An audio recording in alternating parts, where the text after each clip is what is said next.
Welcome back, Goblin Chefs. It's APGAINS. Today we're talking about there's going to be two videos in this series. The first part is going to be, is it worth it taking characters up as far as stars are concerned? After that, probably the day after you see this or later in the day, so click on the YouTube channel, make sure you watch all the videos you haven't watched, and subscribe because you know the content is what makes your heart burn with intense passion.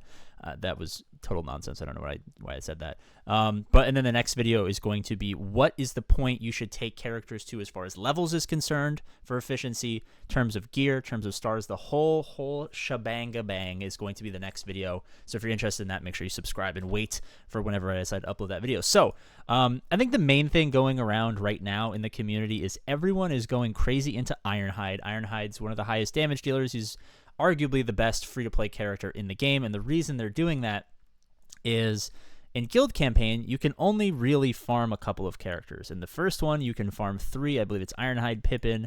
Okay, well, there's technically 4, but please don't farm Edric, except for in 3 years, he's going to be used for the most powerful character in the game, and then everyone's going to clip this 3 years later and be like, APGAINS, you idiot.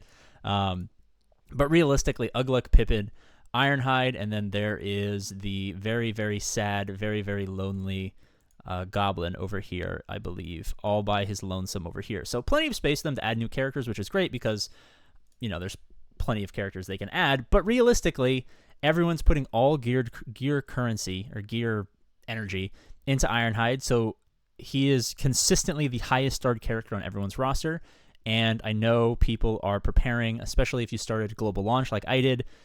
6 and 7 stars are kind of happening right about now. Obviously, incredibly expensive to take a character to 6 and 7 stars. Gold is a little bit of a crunch. I know we had the developers talking about how gold crunch alleviation is being talked about and hopefully implemented in the next couple of months. But still, as far as efficiency is concerned, from a pure efficiency free-to-play standpoint, is it worth taking your Ironhide up? I think it's 200 and I know it won't tell me now, but I think it's 250,000 to go to. No, it's $500,000 to go to 6, and I believe it's $1 million to go to 7. Those numbers could be wrong. Those could be $250,000 and $500,000 as opposed to $500,000 and $1,000,000. Don't quote me on that. Needless to say, it's incredibly expensive. How much are you going to actually get? I think you get on the web. I think you get a 5 to 8% stat increase based on the stars in the earlier levels. I think that's going to jump up if you have characters that are like gear 8, and then once they come out with, they have the betas up to, or not the beta, the test servers up to gear 13. So obviously as you progress in gear, that percentage is going to be more and more skewed in your favor.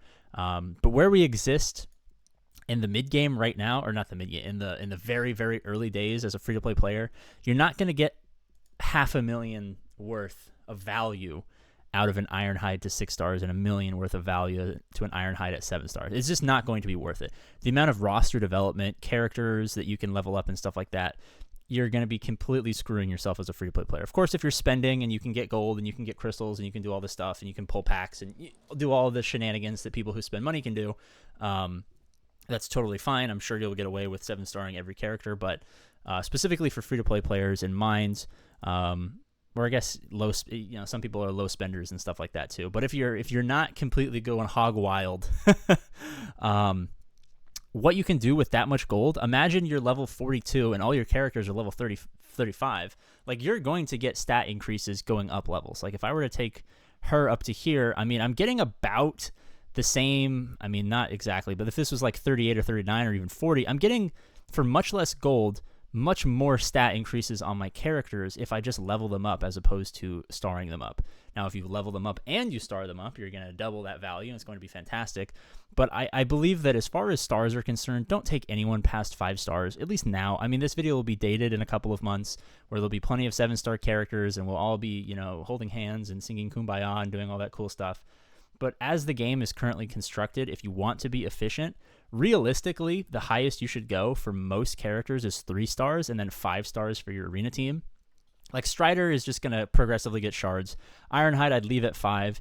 Eowyn and Eothen, you kind of farm, and then Eomer, you passively farm with Shagrat alongside. So, if you happen to get him up, actually, that should be an entire video in itself, Eomer versus Shagrat, because Eomer is secretly like one of the better characters in the entire game, and he goes completely unloved. which is kind of funny. So we'll do like maybe a breakdown of why he's super awesome and his penis is gigantic. But yeah, don't more than 5-star your arena team.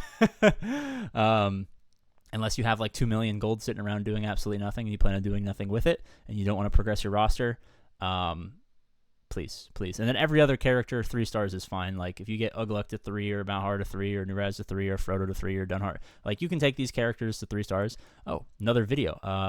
I sacrificed like 2 weeks worth of farming, saving up my arena payout to get Eldred, and I accidentally bought 5 too many shards. We'll do an entire video on that.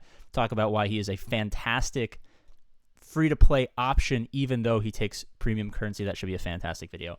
As always, I love you, and I'll see you later. Subscribe for May I Please Get 27,000 Subscriber May, which is very self-explanatory because I just talked about what we're doing in May.